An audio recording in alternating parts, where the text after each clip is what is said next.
Yeah, that's right, Brandis. Employees at the School of the Art Institute voted to unionize today, and this comes one day after workers at the Art Institute also voted to form a union. It's the first major museum union in Chicago and will represent more than 200 Art Institute employees, including installers, curators, custodians, librarians, and retail workers. More than 200 employees covered at the school include academic advisors, administrative assistants, mailroom workers, and other employees as well. And joining us with more are Anna Foyren, Acquisitions and Collections Manager at the Art Institute's Libraries and Research Center. She's also a member of the Art Institute of Chicago Workers United Organizing Committee. And Stephen Greenhouse, a former New York Times reporter who covered labor for nearly 2 decades. He is the author of the book Beaten Down, Worked Up, The Past, Present, and Future of American Labor. We also invited the Art Institute to participate in this discussion, but they declined. But we thank the two of you for being here. And Anna Foyer, I'll start with you. What led the Art Institute and the School of the Art Institute to form a union? Well, this is an effort that actually started just before the pandemic. It was just about 2 years ago. And what has happened over the pandemic has not created new problems, it's exacerbated old ones that have existed for years. We have told the museum time and again that we're overworked, underpaid, and that we need a voice. And so that is why we decided to contact AFSCME and form AIC-WU. So this was in the works before the pandemic. And Stephen Greenhouse, the pandemic itself has had a big impact on the labor movement, especially in the nonprofit and cultural sectors. Give us some context here. Sure. So as happened at the Art Institute, the pandemic forced closures and workers ended up losing weeks of pay, and that made them unhappy, and they were unhappy about, when they were called back and who was called back. And at hotels and restaurants and grocery stores across the country, they closed and workers, and they reopened and workers felt jerked around. And many times the workers felt they weren't given enough PPE to protect them. Many times they complained that their stores allowed in maskless customers, and that subjected them to dangers. And that they said, we're risking our lives every day going to work. And you white-collar workers are working comfortably at home, pulling in large salaries, and you're not giving us any extra pay, even though we're endangering our lives. So a lot of workers were very upset during the pandemic, and they wanted things to be better. And many of them thought, how can we improve our lives? How can we improve our pay? How can we win hazard pay? And they thought unions are the way to do that. And you've seen some small examples of that here in Chicago with a Starbucks store. But I want to go back to the nonprofit sector for a second. Anna Foyer, what are the things that you now and the union want to accomplish at the bargaining table with the Art Institute? You mentioned that these issues have gone back many years. Well, one of the things that we're doing right now is we're starting the process of figuring out the specifics of that contract. That's actually not something that from the beginning. It takes a lot of talking, surveying. So the process right now that we've won, is to figure out what the best contract is that does the most for the most people. Sitting here right now as an individual, I can say that I have spoken to many people. Getting a yearly cost of living raise would be a huge deal for all of us. If you're not getting a cost of living raise, you're losing money every year. And at one of the most famous institutions in the country, there are people working 2 jobs. It's unacceptable, the level of pay that we're expected to do with the level of work that we put forth for the museum. So just basic pay equity.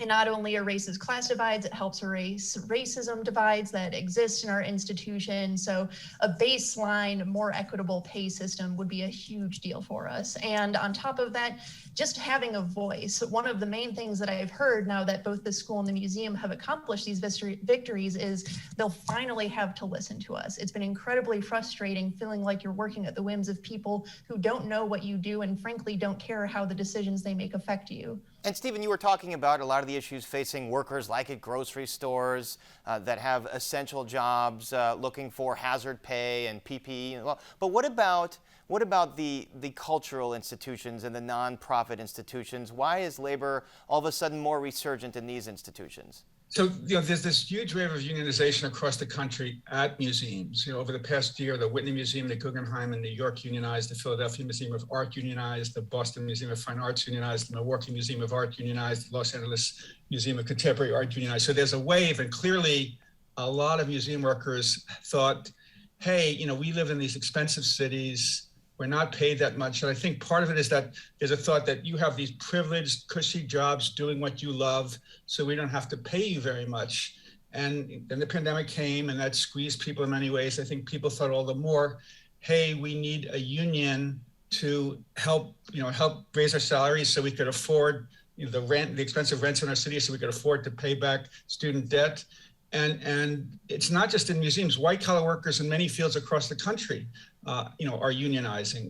You said nonprofit organizations, adjunct professors, grad students, nurses, people in political campaigns. So I think a lot of college-educated people in their workplace feel, in college, people valued what I had to say. Professors wanted to listen to my voice, and now, and we're in a democracy, and supposedly our voices count in government. But in our workplace, we feel that our voice really isn't listened to. And as Anna said, workers really want a voice. And I think that's a big reason, especially during the pandemic when people felt, pushed around and bounced around in many ways. They feel we could really use a voice to help ensure that we're treated in a fairer way and to help ensure that our institution, our place of work, does a better job serving the public. Anna Foyer, you obviously want a voice. The workers there want a voice. What has been the Art Institute's response throughout this process? And we should mention again, we did invite representatives of the Art Institute to come on. They declined our request. But what has it been like to work with them? What's their reaction?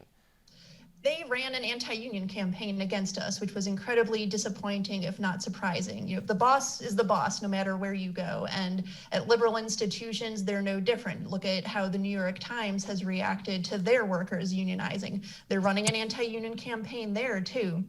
So the reaction at all of these places where they're supposed to have these leftist ideals, they say, we support unions. Of course we support unions, but not here. We don't need it here because we listen to you. We do so much for you.